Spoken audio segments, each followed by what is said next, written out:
us how to love each other. Lift us to your joy above.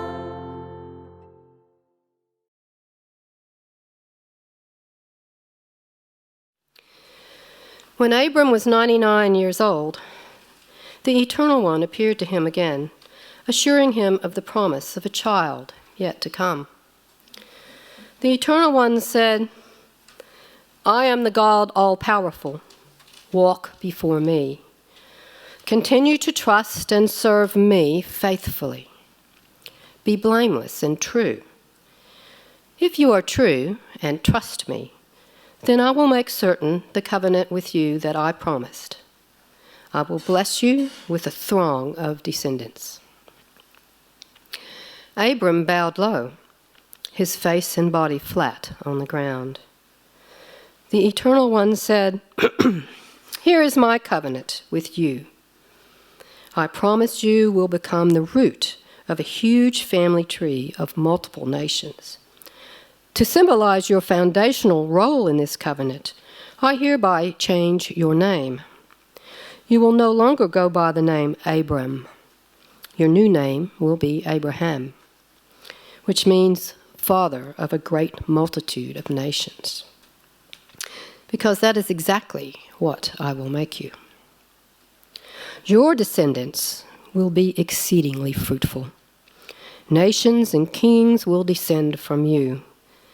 I hereby make this covenant, this sacred bond, between me and you and all of your children and their children's children throughout the coming generations. It will be an eternal covenant. I will be your God and the God to all who come after you. As for Sarai, your wife, the covenant applies to her as well. No longer will she be known as Sarai. Her new name will be Sarah. She will receive my special blessing, and she will conceive a son by you. With my blessing on her, she will become the founding princess of nations to come. Kings of many peoples will be counted among her children. The next reading is from Mark, chapter 8, verses 31 to 38. And he went on to teach them many things about himself, how the Son of Man would suffer, how he would be rejected by the elders, chief priests, and scribes, how he would be killed, and how after 3 days God would raise him from the dead. He said all these things in front of them all. But Peter took Jesus aside to rebuke him. Jesus, seeing his disciples surrounding them, said, Get behind me, you tempter. You're thinking only of human things, not of the things God has planned. So he gathered the crowd and his disciples alike. And Jesus said, If any one of you wants to follow me, you will have to give yourself up to God's plan. Take up your cross and do as I do. For any one of you who wants to be rescued will lose your life. But any one of you who loses your life for my sake and for the sake of this good news will be liberated. Really, what profit is there for you to gain the whole world and lose yourself in the process? What can you give in exchange for your life? If you are ashamed of me and of what I came to teach to this adulterous and sinful generation, then the Son of Man will be ashamed of you when he comes in the glory of his Father, along with the holy messengers at the final judgment. O Lord, may your words live in us and bear much fruit to your glory.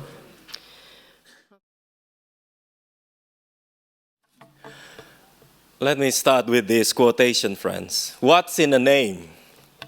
That which we call a rose, by any other name, would smell as sweet. And I think you all know this, don't you?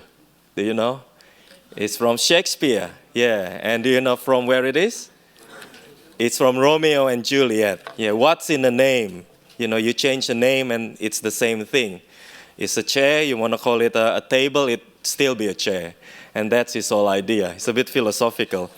But you know what, friends? Many, many years ago, I would agree with Shakespeare. But today, not quite.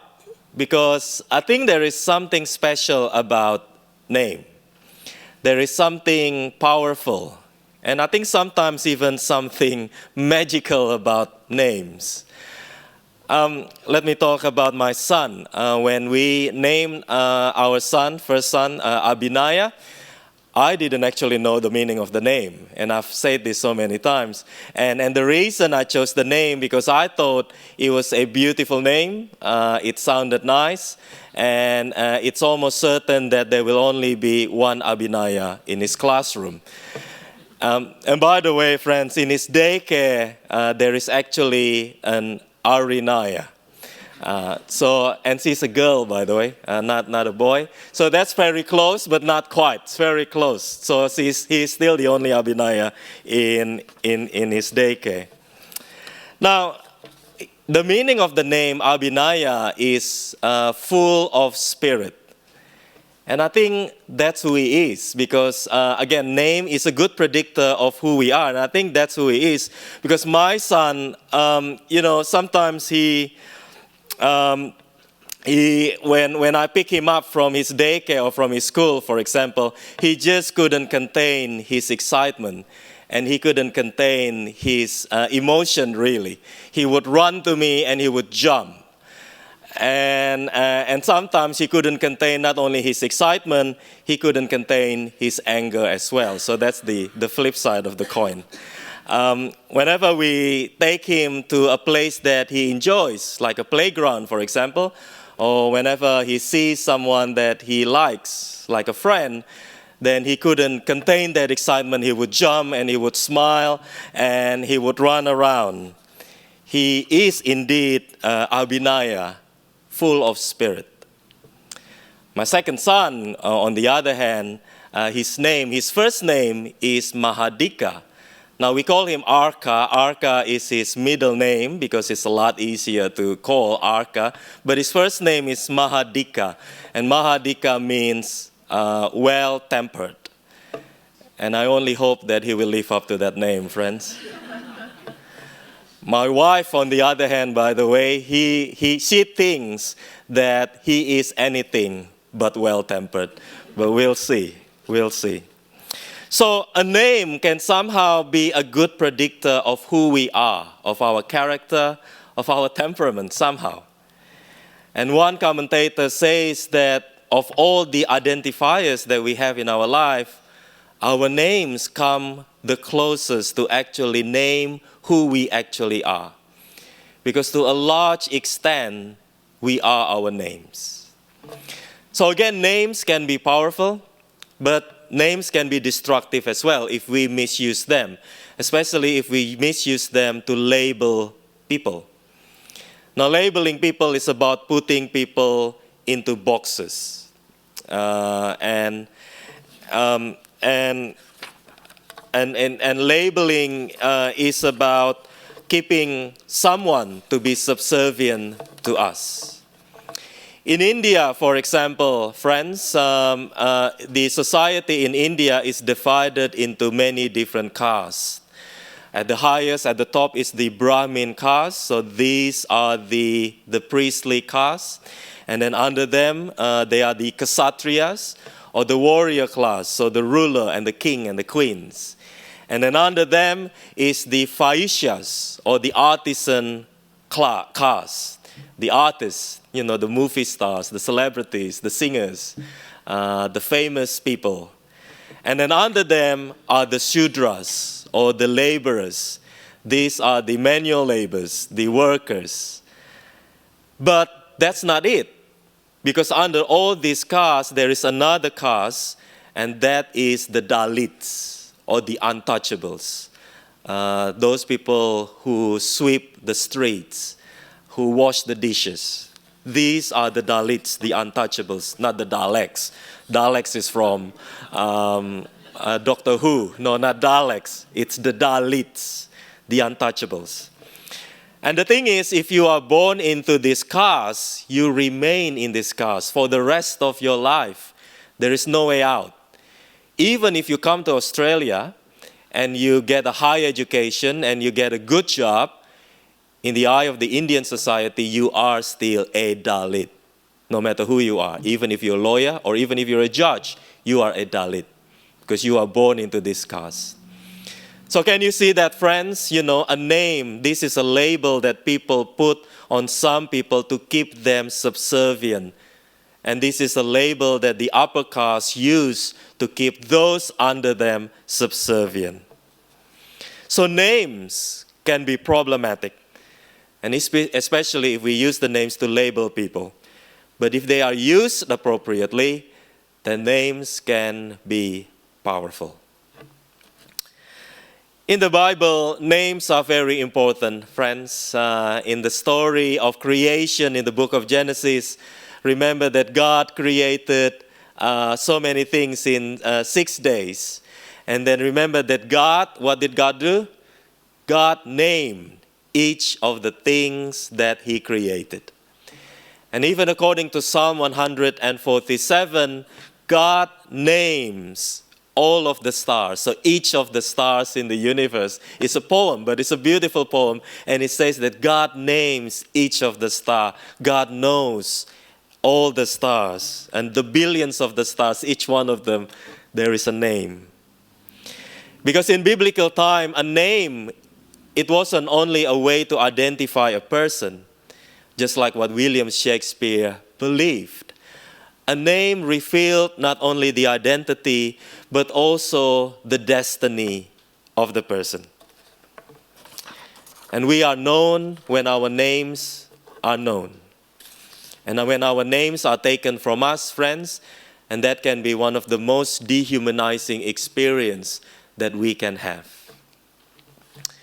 In the Holocaust, during the Holocaust in the concentration camps, each of the Jewish prisoners, he or she was given a number, and the number was then tattooed into his or her arm.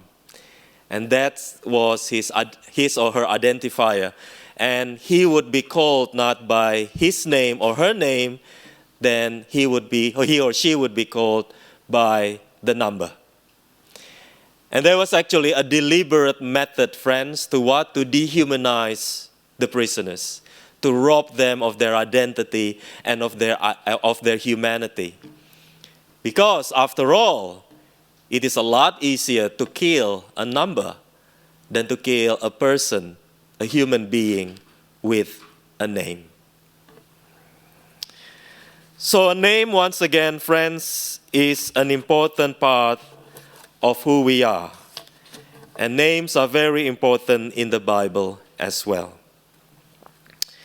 In the passage that we hear this morning from the book of Genesis, we hear one of the most important name changes in the Bible.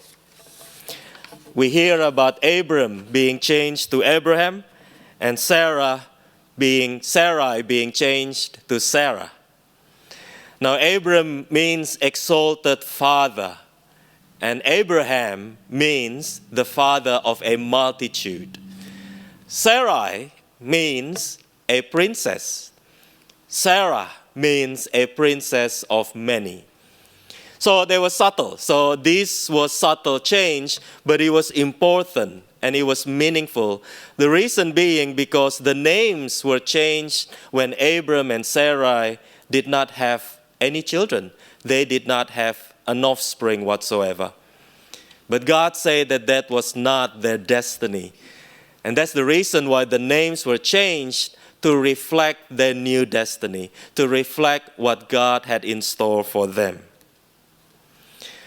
But the new names did not only reveal their new destiny, it also revealed the new expectation that God had on Abram and Sarai. See, Abraham and Sarah should not live as Abram and Sarai any longer. Abraham and Sarah, they now had to live as the forefather and the foremother of a new nation. In other words, friends, they were not only given new names, they were given a new office. And I like to think it's something like what we as a society give to some people, the title like doctor.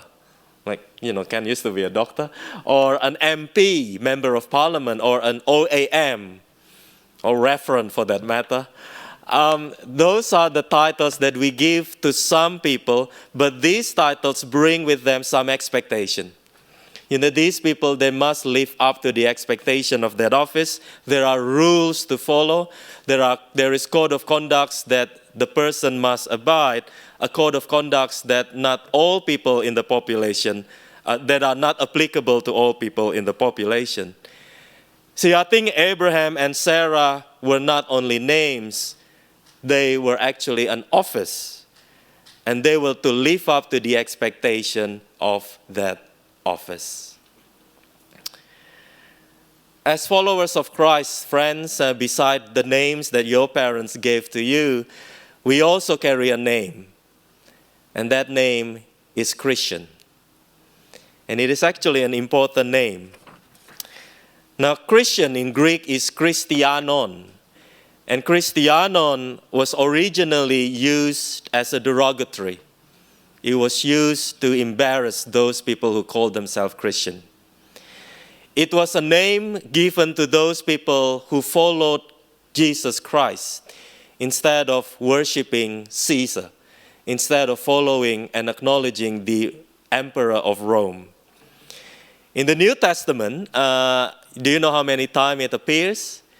It's not often. It only appears 3 times. And each time it was used derisively. See, in Antioch, the name was used to distinguish between those who followed Christ and again those who worshipped Caesar. Those who worship Caesar are called the Caesarianos. But the Christians were called Christianon. So it was used to distinguish between those 2 groups of people. And the Jews, they used the name Christian with contempt to identify someone who was considered as a heretic. But interestingly, friends, the name later on would be used as a badge of honor for those who followed Jesus after his death and resurrection. And these people who called themselves Christians, they believed they had an important role to play in the world. And those who were called Christians, they believed that they must live up to the standard of the one that they followed.